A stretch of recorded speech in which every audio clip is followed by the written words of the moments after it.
भण्डारीजीलाई पूजनमा मैले हाम्रो वरिष्ठ अनिल भण्डारीजीलाई आग्रह गरेँ अगाडि आएर पण्डितजीलाई पूजन गरिदिनुहुनेछ। आजको महामन्त्री मन्त्रीको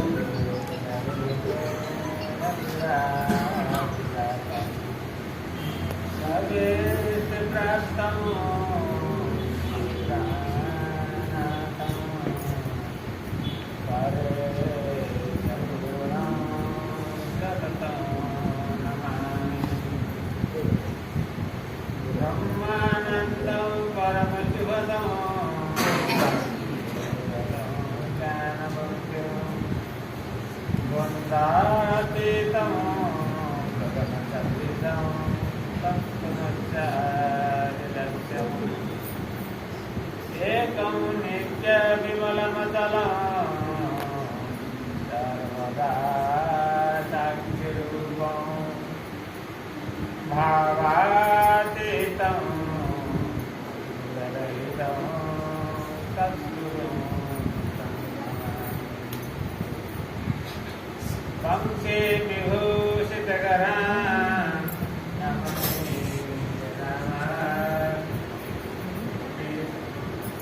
ताम्बरधरणके बगलादरता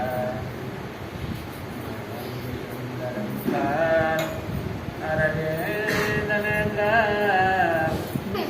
कृष्णात् परमं किमपितात्मः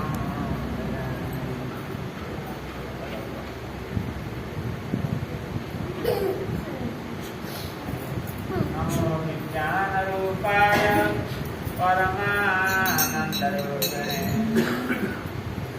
कृष्णाय गोविन्दाय गोविन्दाय नमो नमः। सच्चिदानन्दरूपाय वरदाभिधये तापत्रय विनाशाय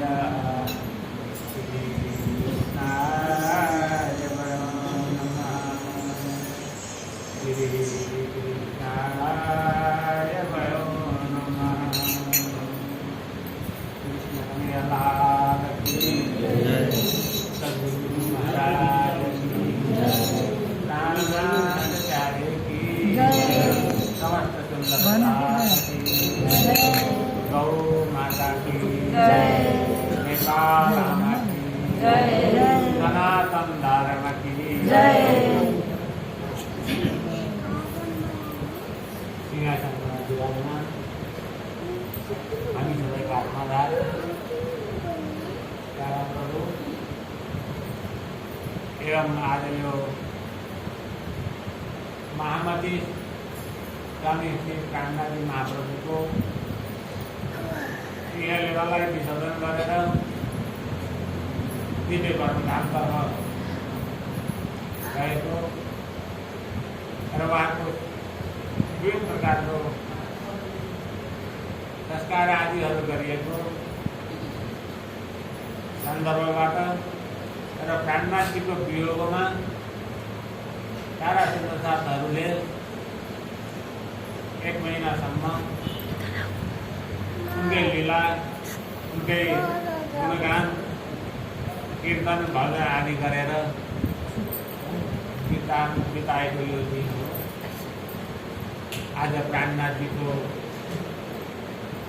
यस संसारमा आगमन गरेर धेरै कार्यहरू गरेर परलोक गएको एउटा सुखद घडी भनौँ हाम्रा लागि र उहाँका लागि संसारमा राजादेखि रङ्कसम्म जो कोहीलाई पनि दुःख र सुखको एउटा भङ्गरीले पीडित गरेको हुन्छ। अहिले सुख हुन्छ कहिले दुःख हुन्छ। सुख हामीले बिर्सिन्छौँ र दुःखलाई सम्झिरहन्छौँ। दुःख संसारबाट उहाँ आनन्दमय दिव्य परमधाममा पुग्नुभयो उहाँको आत्मा। तर आत्मा पुगे तापनि उहाँसँग रहेको अलौकिक शक्ति परमात्मा तत्त्व हो त्यो फेरि यही नै रहेर हामीलाई लाग्ने गरिएको सन्दर्भको एउटा विवेचना गर्ने त्यो दिन हो। यस दिनमा समुपस्थित हुनुभएका हाम्रा श्रीकृष्ण प्रणाली मन्दिरका इकाइ समितिका सञ्चालक हाम्रा भवानी भाइ श्री भवानी ढकालजी, साथमा हाम्रो श्री कृष्ण प्रणामी सेवा समिति केन्द्रीय तहमा रहनुहुने पूर्व केन्द्रीय उपाध्यक्ष हाम्रा वरिष्ठ सदस्य श्री नन्दराज लामिछानेजी र यहाँ मेरा सम्पूर्ण माननीय यो निर्माण कालदेखि साथ दिनुहुने अहिलेसम्म यहाँ रहिरहनुहुने हाम्रा आदरणीय श्री दुर्गाप्रसाद लामिछानेजी, त्यस्तै हाम्रा आदर गर्नुपर्ने भाइ श्री उदयराज गौलीजी, त्यस्तै हाम्रो निर्माण कालमा साथ दिनुहुने भोटकेमा हाँसी गर्नुहुने हाम्रा कमलापति श्री कमलापति आचार्यजी, साथसाथमा वयोवृद्ध रूपमा ज्येष्ठ नागरिकको रूपमा उपस्थित हुनुहुने हाम्रा जिल्ला ढकालजी र त्यति बेलादेखि अहिलेसम्म यो निर्माण विविध कार्यमा सहभागी हुनुहुने हाम्रा त्यो बेलाका निर्माण समितिका सचिव श्री देवीलाल पोखरेलजी र धर्म अत्यन्त नै आरूढ हुनुहुने हाम्रा श्री हेमराज गौलीजी, जम्मै यहाँहरू सम्पूर्ण महानुभावहरू, दानदाताहरू, हाम्रो लक्ष्मीप्रसाद होटलको नाम लक्ष्मीप्रसाद लामिछानेजी र जो जति पनि यहाँ उपस्थित हुनुहुन्छ, एकत्र बालीराज मोती प्रसाद लामिछानेजी, बालीराज तर्फको बहुत ठुलो भूमिका निर्वाह गर्नुहुने हाम्रो जग्गादाताको परिवारको वधु र पूर्व सेवा समितिको अध्यक्ष श्री अन्जु भण्डारीजी र यो बाइजुराज तर्फको इकाइको धेरै समयसम्म अध्यक्ष पदमा रहेर उहाँले सेवा गर्नुहुने हाम्रो रत्ना तपाईँजी र विभिन्न अरू सम्पूर्ण भान्सामा यता उता सर्वत्र सेवा गर्नुहुने अरू माता दिदीबहिनी जनहरू, साथसाथमा मैले नाम भुलेँ होला, यो निर्माणमा पनि सहभागी हुनुहुने हाम्रो धर्ममा युवा भएर पनि अत्यन्तै सरिक भइरहने, विदेश गएर पनि धर्मप्रति आस्था राखिरहनुहुने हाम्रो पदम भाइजी, सम्पूर्ण यहाँ सम्पत्ति हुनुहुने महानुभावहरूलाई,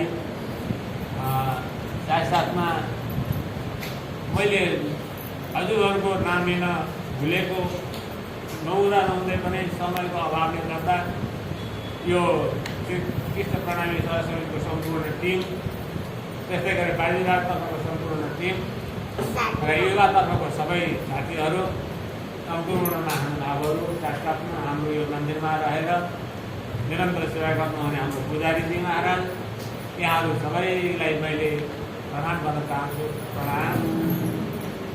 र आज विशेष गरेर पितृहरूको विशेष सम्झना गर्दैथिएँ, किन भन्दा हाम्रो महामती काण्डजी महाप्रभु यह लीलालाई छोडेर परलीलामा जानुभएको हुँदा उहाँका साथसाथमा कयौँ आत्माहरू गए र हाम्रो यहाँ पनि यो निर्माण यो मन्दिर जब प्रारम्भ भयो, त्यहाँदेखिबाट सेवामा लाग्नुहुने, मन्दिर बनाउनको लागि प्रेरणा दिनुहुने, मन्दिरको जग्गा दान दिनुहुने यस्ता महापुरुषहरू ब्रह्मलीन भइसक्नु भएको छ, जसको नाम एउटा धर्ममा प्रेरणा दिनुहुने हाम्रा ब्रह्मलीन आदरणीय तीर्थराज खनालजीको आत्मालाई चिर शान्तिको कामना गर्दै गर्दै, त्यस्तै यो मन्दिरको जग्गा दान दिनुहुने हाम्रो परम आदरणीय फुपू श्री माहेश्वरी भण्डारीजीको आत्मालाई चिर शान्तिको कामना गर्दै गर्दै र यो मन्दिरको स्रोत बनोस् भन्ने भाव राखेर हाम्रो ब्रह्मलीन प्रेमलाल थापाजीले जुन 10 कट्ठा जग्गा दान दिनुभएको थियो, उहाँको आत्माको चिर शान्तिको कामना गर्दै गर्दै साथसाथमा हाम्रो यहाँ अरू पनि कयौँ महानुभावहरू महापुरुषहरू हुनुहुन्छ, ब्रह्मलीन भइसक्नु भएको छ। ज्ञात अज्ञात सबै ती ब्रह्मलीन भएका हाम्रो प्रणामी सम्प्रदायसँग सम्बन्धित त्यो मन्दिरसँग सम्बन्धित सम्पूर्ण साधुहरूलाई उहाँको आत्मालाई चिर शान्तिको कामना गर्दै गर्दै उहाँहरू सबैलाई परमात्माले आफ्नो आश्रय श्री चरणमा राख्नुहुनेछ भन्ने शुभ भाव राख्दै राख्दै आज यो वितकको प्रारम्भ भएको यो प्रथम दिनमा हजुरहरूको समक्ष म अब हजुरहरूको आज्ञा लिएर यही चर्चा अगाडि बढाउन गइरहेको छु। सबैलाई महामती स्वामी प्राणनाथजी महाप्रभुलाई हामी धेरै प्रकारले किन मान्छौँ भन्दा उहाँले हामी मानव मात्रलाई धेरै ठुलो सेवा गर्नुभएको थियो। उहाँको भनाइ पनि छ, भावना पनि छ, तुम सेवा से पाओगे पार, सेवा नगरिकन पार पाउन सकिँदैन, सेवा गर, जसरी मैले गरेँ त्यसरी तिमीहरूले गर भन्ने प्रकारको भाव हो।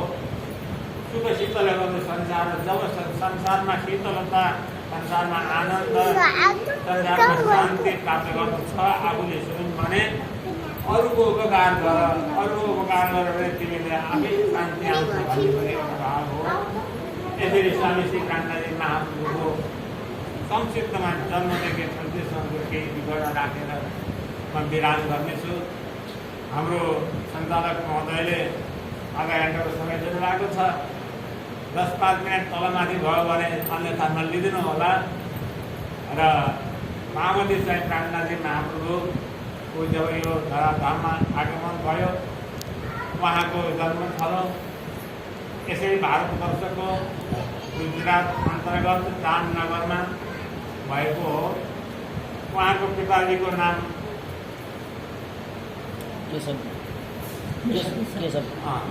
उहाँको पिताजीको नाम केशव राय र उहाँको माताजीको नाम धनबाईजी थियो।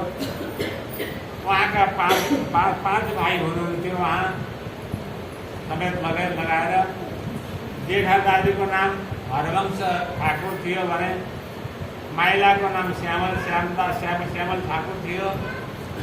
साइलाको गोवर्धन थियो। अहिले साइला हुनुहुन्न, कामदेव हुनुहुन्छ। प्राणनाथजीको जब प्रादुर्भाव भएको छैन तबसम्म, र जब प्राणनाथजीको प्रादुर्भाव हुने भयो, समय आइपुग्यो विक्रमी सम्म 1675 आश्विन महिना शुक्ल पक्ष चतुर्दशीको दिनको प्रारम्भ भयो। त्यसै रात्रिमा केशर बाईजी र धनबाईजीले यस्तो सपना देख्नु भयो कि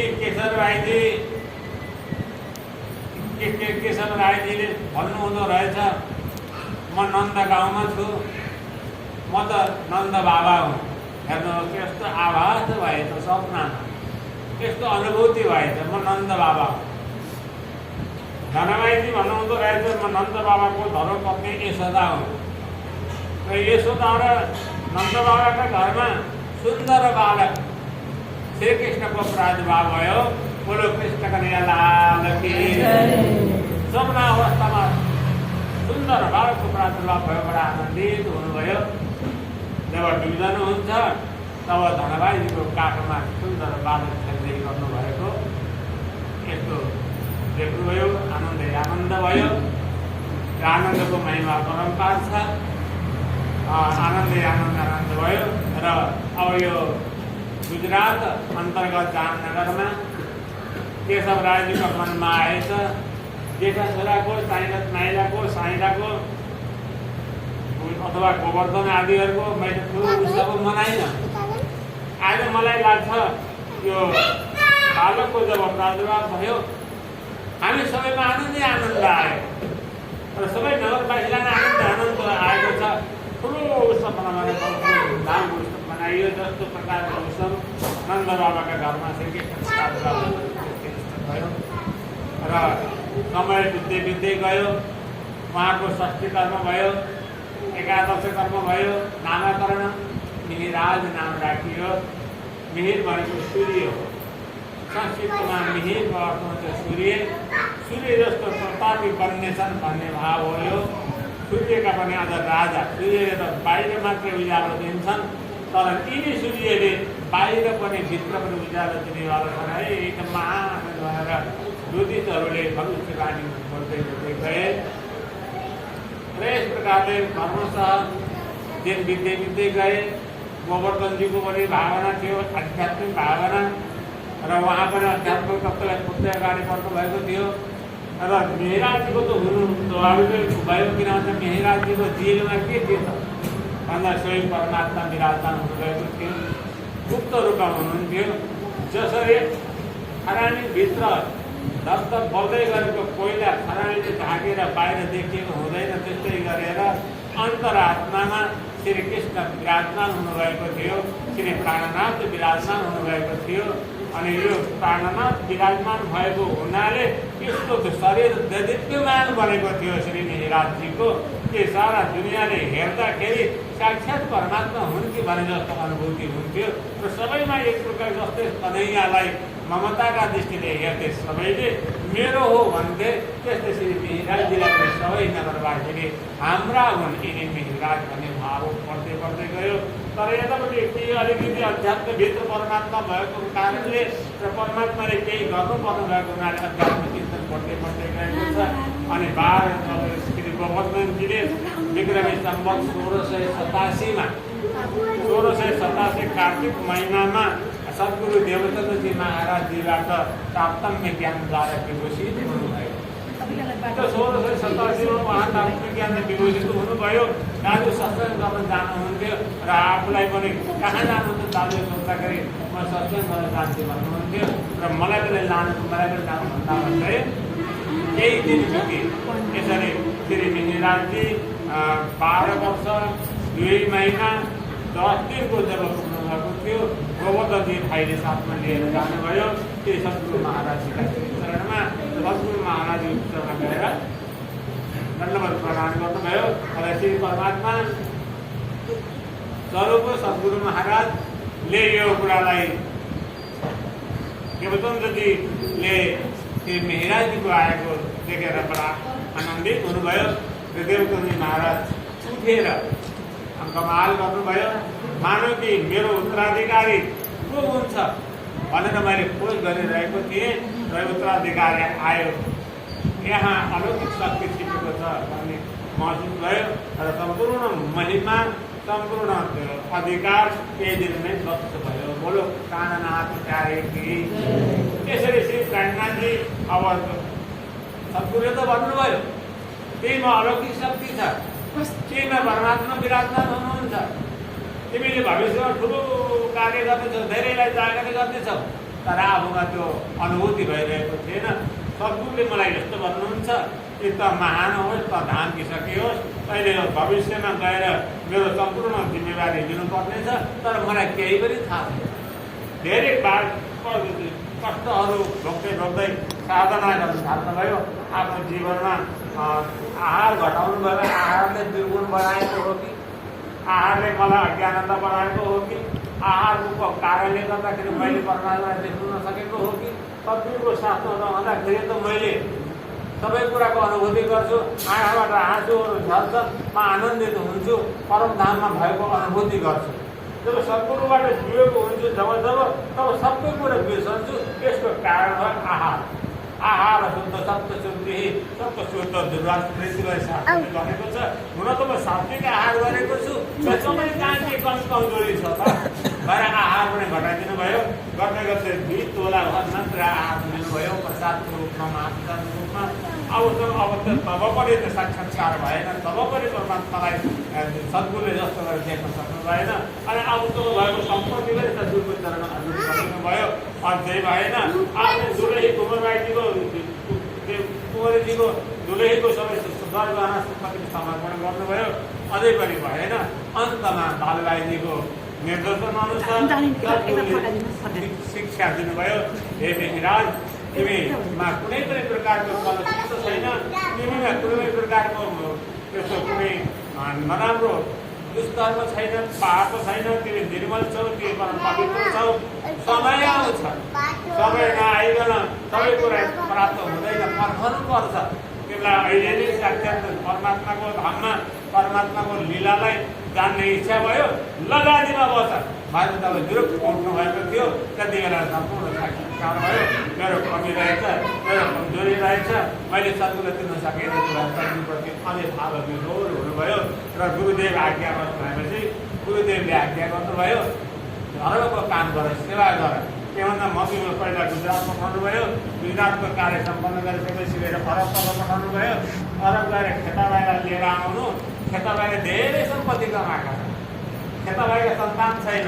आखिरमा तिनी सन्तानविहीन भएका खेताबाईको देहान्त भयो भने त्यहाँको सम्पत्ति सबै त्यहाँको मुसलमानले लैजानेछन्। त्यसै भएर खेताबाई सधैँ खेताबाईको पनि जागरण गरौँ र खेताबाईले प्राप्त गरेको कमाएको सम्पत्ति पनि उनको सदिच्छा अनुसार परमार्थमा लगाइदिन सक्नुपर्छ। परमार्थमा लगाऊ, इच्छा भए परमार्थमा लगाउँछ, नभए पनि आफ्ना भाइबन्धुले यहाँ खान्छ। तर उहाँ किन छोड्ने, जाउ त्यो काम गरेर अरबतिर पठाउनु भयो। त्यहाँ गएर 5 वर्षसम्म बहुत ठुलो प्रयत्न गरेर लिएर आउने प्रयास गर्नुभयो। तर खेताबाईको भाग्यमा थिएन। हेर्नुहोस्, खेताबाईको भाग्यमा यो धर्ममा आउने पनि थिएन, आफूले कमाएको सम्पत्ति लगाउने पनि भाग्यमा रहेको छ। 2 नम्बरी गरेर कमाइएको सम्पत्ति रहेछ।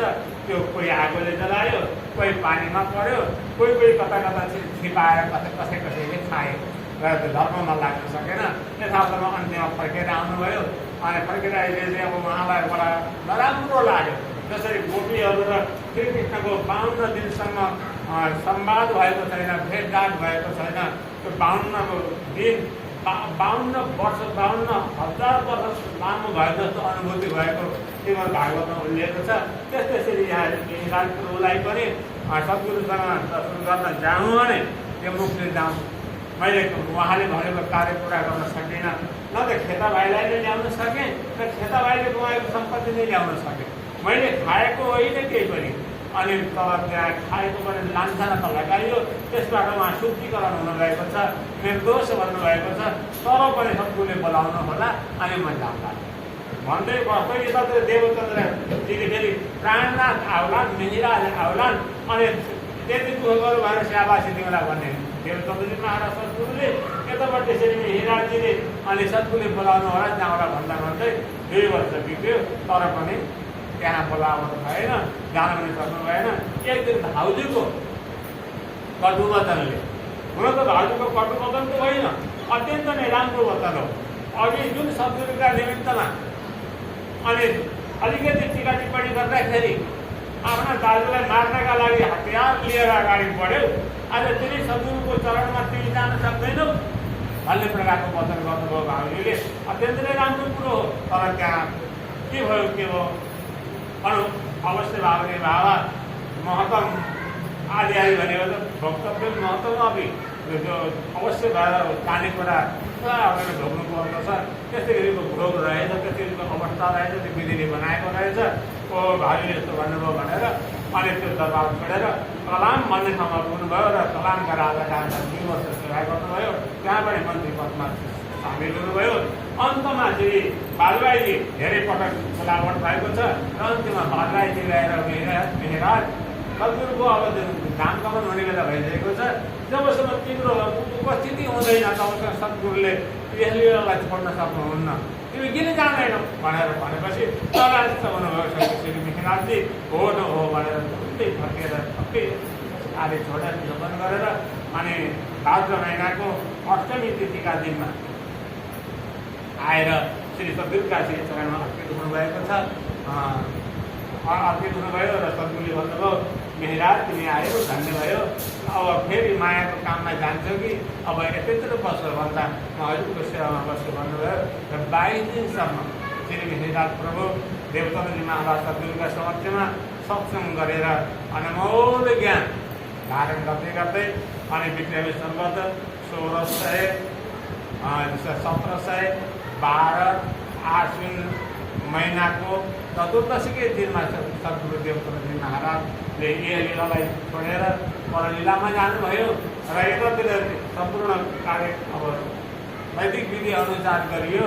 र त्यति बेलामा श्री देवचन्द्र महाराजजीको अग्नि संस्कार गर्ने यस्तो परम्परा अहिले पनि छँदैछ र अग्नि संस्कार गर्ने यस्तो व्यवस्था मिलाइयो। र भनिन्छ सन्तहरूको भनाइ छ र श्रीमद् गीतकमा पनि टीकामा गीतकको मूलमा होइन विभिन्न वृत्तान्त मुक्तावलीको टीकामा सबै सचिवको टेकामा आदिमा उल्लेख भएको छ कि सद्गुरु महाराजले जब घाटमा लगियो, जुन स्थानमा लगियो जहाँ व्यवस्था गरियो त्यो ठाउँ लगियो अनि त्यहाँ गएर अवस्था व्यवस्था गरियो र उठाउने बेलामा उहाँ हुनुहुन्न थियो। सद्गुरु महाराजको पार्थिव शरीर थिएन, केवल वस्त्र मात्रै थियो। तबुवत उहाँले उडेर गयो पार्थिव शरीर। एउटा अर्को सन्त समुदायमा वल्लभाचार्यको पनि यही इतिहास छ। वल्लभाचार्य महाराजलाई पनि अनि अग्नि संस्कार दिन खोजिएको थियो र अग्नि संस्कार दिन जाँदाखेरि खोज्दाखेरि उहाँको पार्थिव शरीर थिएन, उहाँको केवल वस्त्र मात्रै थियो। यी दुईवटा चार्ज हो। दयानन्द परम्परामा देवतोरी महाराजीको पार्थिव शरीर विलय भएको र वल्लभाचार्यको परम्परामा वल्लभाचार्य महाराजको पार्थिव शरीर विलय भएको इतिहास हामी पाउँदछौँ। र यसरी सबै विहोर भए। धेरै सुन्दर साथीहरूले सद्गुरु महाराजका प्रज्वलित भएको ध्वनिमा आफूले आफूलाई समर्पण गरे। त्यस्तो यत्रो वियोग भयो। अब वियोग हुँदै सर्वस्व घरमै गर्दै जान्छ र अब 13औं दिनको सम्पन्न कार्यक्रम भयो। गाजीमा कसलाई राख्ने त? गाजीमा त प्राणनाथजीलाई मिहिराजीलाई सद्गुरु दिनुभएको छ। अब सोधै बिहारजीलाई दिनु भन्न पनि मिलेन, साह्रै ठुलो समस्या भयो। अब कालबाहिनी गरेर प्रस्ताव राख्नुभयो, के गरौँ, गाजीमा कसलाई राख्नु? तपाईँलाई सद्गुरुले अधिकार दिनुभएको छ। अनि फेरि बिहारीजी सद्गुरुका पुत्र हुनुहुन्छ, कसलाई गाजीमा राख्नु भन्दाखेरि मलाई होइन, उहाँलाई नै राख्नु। म बाहिरबाट सेवा गर्छु। त्याग मूर्ति हुनुहुन्थ्यो श्री मिहिराज प्रभु, श्री प्राणनाथजी त्याग मूर्ति हुनुहुन्थ्यो। गादी मलाई होइन, गादी बिहारीजीलाई बिहारी गादीमा राखियो। अनि उनलाई कसले पुग्छ त, कसले मान्छ त भनेर बाबाले प्रस्ताव राख्नुभयो। पहिला मैले मान्छु, मलाई मान्ने साथीले सबैले उहाँलाई मान्ने भन्नुभयो। र गादीमा राखिसकेपछि पुष्पमालाले पूजन वन्दन गर्दै गर्दै माल्यार्पण गरेर दण्डवत प्रणाम गर्नुभयो श्री प्राणनाथजी महाप्रभुले बिहारीजीलाई। अनि त्यही अनुरूप सबै साथी माने। अनि फेरि त्यहाँ रमाइलो एउटा सत्सङ्ग मण्डली बन्दै गयो। अनि यस्तो कथाहरू कथाबाट हामी जान्नेछौँ भने मलाई धेरै दुःख गर्नुपर्छ कि मिहिराज प्रभुले हुँदै विभिन्न प्रकारको सेवा गर्दै अन्तमा प्रबोधपुरीमा उहाँ नजरबन्दीमा रहनुभयो। नजरबन्दीको अन्तरालमा श्री मिहिराज प्रभुलाई बहुत ठुलो विरह वेदना भयो। अरबबाट आउँदा पनि त्यति विरह वेदना भएको थिएन। अनि दुलहीलाई तिरस्कार गर्दाखेरि दुलहीलाई त्यागेर 6 महिनामा दुलहीको देहान्त हुँदा पनि त्यो विरह र वेदना भएको थिएन। तर यो धर्मको सम्पत्ति खायो मिहिराजले, धर्मको नाममा ठग्यो मिहिराजले भन्ने प्रकारको लान्छना जब दरबारमा पुग्यो, त्यो लान्छनालाई स्वीकार गरेर अनि निर्णय नगरिकन दरबारीहरूले नजरबन्दीमा गरिदिए। त्यति बेलामा बहुत ठुलो विरह र वेदना भयो। हे परमात्मा, हे करुणानिधान, हे अन्तर्यामी, तपाईँ सबै जान्नुहुन्छ। जान्ने हुँदै मलाई किन यस्तो प्रकारको अवस्था राख्नु भएको हो? मिहिराजलाई यो नजर कैद गरे कुनै आपत्ति छैन, तर मिहिराजको नाममा सारा सुन्दर शब्दहरूको अपमान हुने भयो। हेर यो टाउको सबैको मूल गुरु त यो अवस्थाको छ भने अरू के होला भएर सम्पूर्ण सुन्दर शब्दलाई अपमान हुने भयो। त्यो के गर्नुभएको भएर विरह र वेदना हुँदै जाँदा यही नै सद्गुरु प्रकट हुनुभयो। बोलो सद्गुरु महाराज की। कुनै सद्गुरु फेरि इष्टको रूपमा भएर आफूमा विलय भएको अनुभूति भयो। अनि त्यति बेलामा नै उहाँमा यी बानीहरूको प्रस्ताव भयो। र त्यहाँ सबैभन्दा पहिला राजको अवतरण भयो। अब श्यामलदासजीले दाजुले लेख्ने अनि भाइले त्यो व्यवस्थापन, उद्धवजीले व्यवस्थापन गर्ने, पहिला आदिहरूको रानीहरूले त्यो सबै व्यवस्थालाई देखेपछि अनि ओहो यस्ता महापुरुषले आज पुगिएछ, गल्ती भयो भनेर सबै लेखनीको व्यवस्था सबै सामग्रीहरू दिए। राजा आउने त्यो सम्पूर्ण विधि बिसाए। राजाले माफ मागेर श्री मिहिराजजीलाई एकदम रिहा गर्नुभयो। एकदम शुद्धताका साथमा हजुर महान हुँदो रहेछ भनेर रिहाई गर्नुभयो। शिरोपकाउ दान दक्षिणा आदिहरू, वस्त्रदान आदिहरू गरेर अनि 2000 बिघा जमिन पनि प्रदान गर्नुभयो। र यो जमिनमा त्यो इच्छा लागेका मान्छेलाई प्रसाद गर्ने आज्ञा भयो। यस क्रमले श्री मिहिराजजी अब जागरणको अभियान अगाडि बढ्यो। फेरि बिहारीजीको आज्ञा लिएर अनि जागरण क्रममा अगाडि बढ्दै पहिला गुजरातमा त्यो त्यहाँ जानुभयो। दीपनगरमा जानुभयो। दीपनगरमा गएर अब ती जयराम भाइ आदिहरूलाई निमित्त जयरामलाई भए धेरैको जागनी गर्दै गर्दै दीपनगर हुँदै हुँदै खट्टानगर हुँदै हुँदै अनि अरू विभिन्न बन्दरगाहको छेउछाउमा हुँदै हुँदै सुरत नगरीमा पुगेर सुरत नगरीबाट हुँदै हुँदै अनि नेरतामा पुगेर झाँजन भएर राजाराम भाइ दुईजना ठुला धनाढ्य मान्छेहरूलाई पनि जागनी गरेर उनी राजाराम र झाँजन भाइले यतिसम्म त्यति बेलामा नै प्रतिज्ञा गरे। के प्रतिज्ञा गरेर भन्दा हजुर सर्वेश्वर हुनुहुँदो रहेछ, हजुर श्रेष्ठ सद्गुरु हुनुहुँदो रहेछ, हजुरको आज्ञालाई हामी शिरोधार्य गर्छौँ र हामीलाई सेवा दिनु हो भनेर आज्ञा गरे। अनि अनुरोध गरेर ल तिमीहरूको सेवा यी सुन्दर साथको पालन पोषणको जिम्मा भनेर जिम्मा दिनुभयो। अनि त्यो सुन्दर साथको पालन पोषणको जिम्मा झाँजन भाइ र राजाराम भाइले लिए। अहिलेसम्म पनि उनको सन्तान दर सन्तान नाति पनातिले पनि यहाँ पद्मावती पुरी धाममा सम्पूर्ण खर्चको सहयोगको सेवा गरिरहेका छन्। यस्तो प्रकार हुँदै हुँदै वृन्दावनमा जानुभयो। वृन्दावनमा हुँदै हुँदै दिल्ली जानुभयो र दिल्लीबाट फेरि हरिद्वार गएर हरिद्वारमा एउटा सम्पूर्ण जुन भक्तहरूको सङ्गत गराएर अनि ठुलो एउटा कृष्ण भक्तिको महिमालाई प्रचार प्रसार गर्नुभयो। निष्कलङ्क बुद्ध अवतार त रहेछन्, यिनै नै रहेछन् भनेर बुद्ध अवतारको अवतरण भएको रहेछ सम्पूर्ण सनातन महात्माले घोष गरे र निष्कलङ्क बुद्ध अवतार कि जय जयगान गरे, आनन्दै आनन्द मनाए। विविध प्रकारले हुँदै हुँदै अब उहाँलाई एउटा कुराको इच्छा भयो, त्यो त भन्दा धर्म त हाम्रो अवश्य नै फल्छ फुल्छ, तर यो धर्म फल्ने फुल्नेलाई बाहिरबाट बारबन्धन भएन भनेदेखि यो पछि हरास हुन सक्छ। यसलाई आक्रमण गर्नेवाला के रहेछ को रहेछ भन्दा मुगल सम्राट रहेछ। त्यो अहिलेको शासक मुगल सम्राटले बार हिन्दू सनातन धर्मलाई आक्रमण गरिरहेको रहेछ। अब यिनीहरूलाई मिलाउनु पर्छ भन्ने हेतुले फेरि दिल्ली फर्केर आएर मिलाउन खोज्नुभयो। अनि सत्याग्रह गर्नुभयो।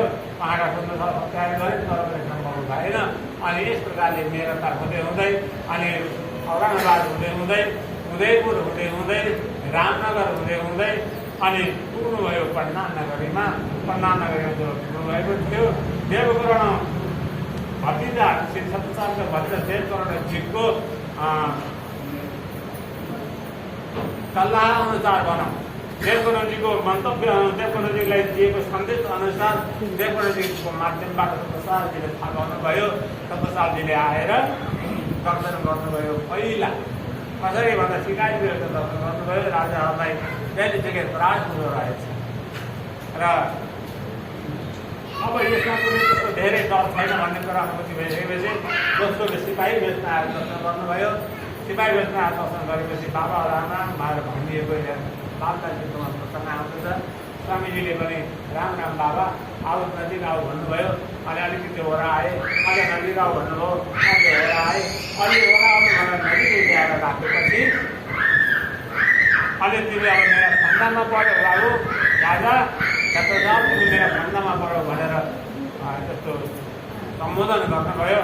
राजा छत्रसाल सामान्य थिएनन्, उनी परम भक्त थिए तर त्यति बेला रामका भक्त थिए र उनले रामका भक्त भएको अन्तर्गतमै 12 वर्ष अगाडि एउटा सिक्का पाएका रहेछन् सपनामा। त्यो सिक्काले के भनेको रहेछ अनुसार म यो 14औं ब्रह्माण्डमा मलाई फन्दामा पार्नेवाला कोही पनि छैन भन्ने ज्ञानको अनुभूति भएको रहेछ। जबकि हरजी ब्यासजीले मैं नहीं न इन जगह भन्ने बित्तिकै उहाँका सेवक कान्नजी भाइले थाहा पाए यो संसारको होइन भन्ने।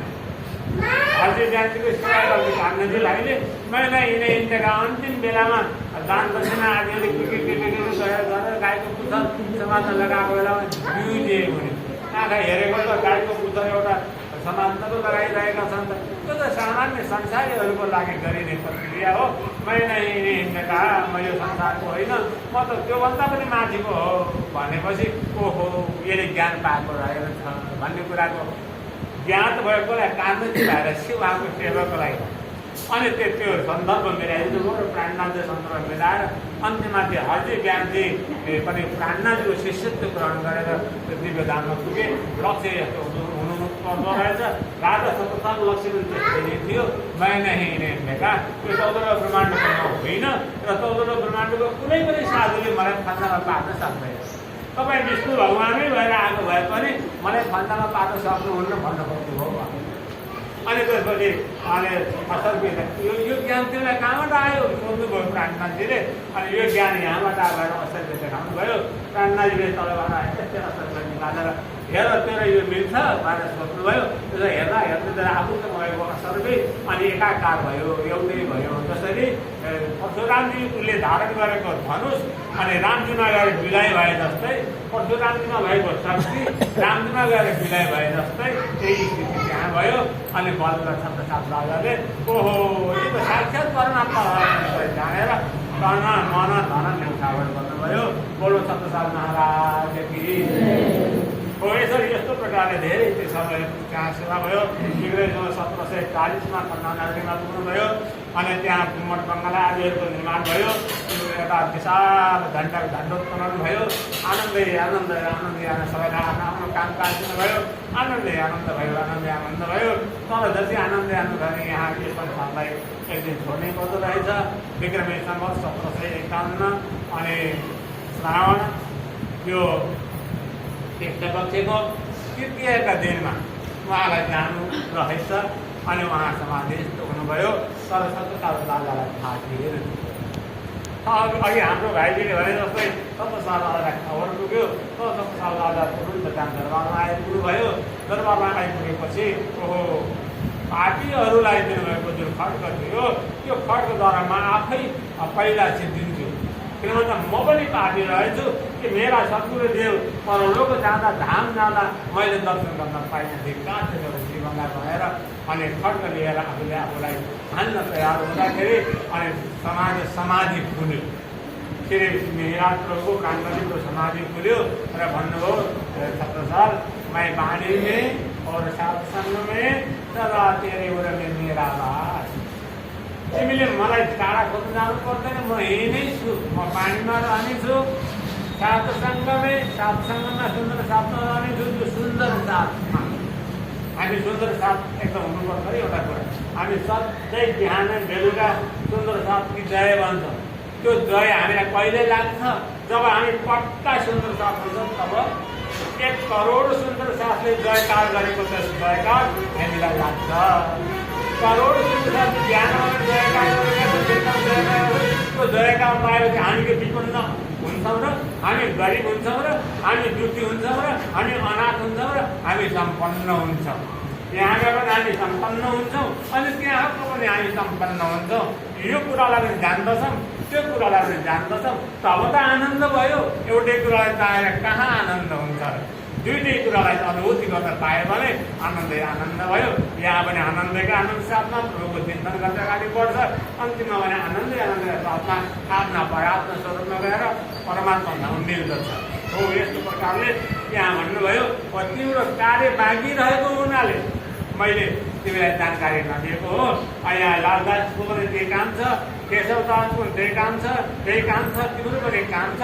मेरो सम्पूर्ण भएको ममा भएको अलौकिक शक्ति तिमीमा निहित हुनेछ भन्नुभयो। र तृतीयको 14 घडी बित्ने बेलामा उहाँले चौथी 2 घडी बाँकी रहेको थियो। त्यति बेलामा जानुभयो। अनि तृतीयको प्रारम्भमा जानुभएको हुनाले त्यहाँ नै हामीले व्रत बस्यौँ। त्यहाँबाट उहाँको विलापमा उहाँको शोकमा हामीले भोजन गरेनौँ। अनि जब तृतीयको छत्रसाल राजा तृतीयकै घडीमा आए सन्ध्या समयमा लगभग 5 बजेतिर आए। अनि त्यति बेला उहाँ पिउनु भयो। पिउनु भएपछि अनि ल भोजन गर, त्यो खाएका छौ केही भन्नु सोध्नुभयो प्राणनाथजीले। कसले खाने त्यति बेला भयो त? अनि कसैले केही दिएको छैन प्रभु, ल तिमीले छिट्टो खिचडी बनाएर खाऊ भन्नुभयो। खिचडी बनाएर सबै साधुहरूले खाए। खिचडी खाइसकेपछि तृतीयको 14 घडी जब बित्न लागेको थियो अनि उहाँ परलोकमा जानुभयो। चौथी 2 घडी आउन बाँकी रहेको बेलामा जानुभएको र त्यसो भएको हुनाले हामी चौथीको दिनमा पूर्ण रूपमा निराहार रह्यौँ। र पूर्ण रूपमा हामी व्रत बस्यौँ र पञ्चमीको दिनमा उहाँको गुम्मटजीमा समाधि गरेर अनि फुल आदिहरू अर्पण गरिसकेपछि अब उहाँको जीवन गाथा गाउनको निमित्तमा को तयार भयो त भन्दा स्वामी लालदासजी तयार हुनुभयो। लालदासजीले सम्पूर्ण वित्त वृत्तान्त लेख्नुभयो। 1 महिना लाग्यो। अनि त्यो पञ्चमीको दिनदेखि लेखनी सुरु गर्नुभएको, अष्टमीको बिहान भ्याउनु भएर अनि श्रीकृष्णको श्री चरणमा अर्पित गरेर प्रणाम गर्नुभएको भन्नुहुन्छ सन्तहरूले, गुरुजनहरूले। उहाँ उठ्नु भएन।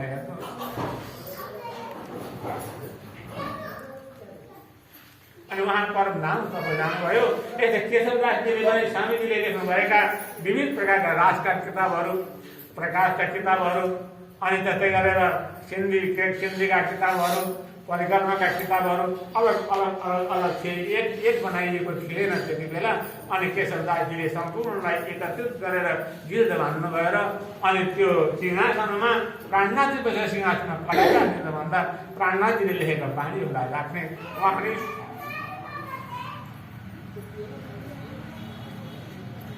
उहाँ नै स्वयं हुनुहुन्छ भन्ने प्रकारको अनुभूति भयो र ती बाणीलाई सिंहासनमा राखेर अनि त्यो बेलादेखि विक्रमी सम्वत 1751 भाद्र महिनाको अष्टमीका दिनदेखि अनि पूजा सम्पन्न हुँदै आयो। यस्तो प्रकारको महिमा अनहुने महिमा छ श्रीमद् वितकमा। यो वितक हाम्रो इतिहास हो, हाम्रो कथा हो।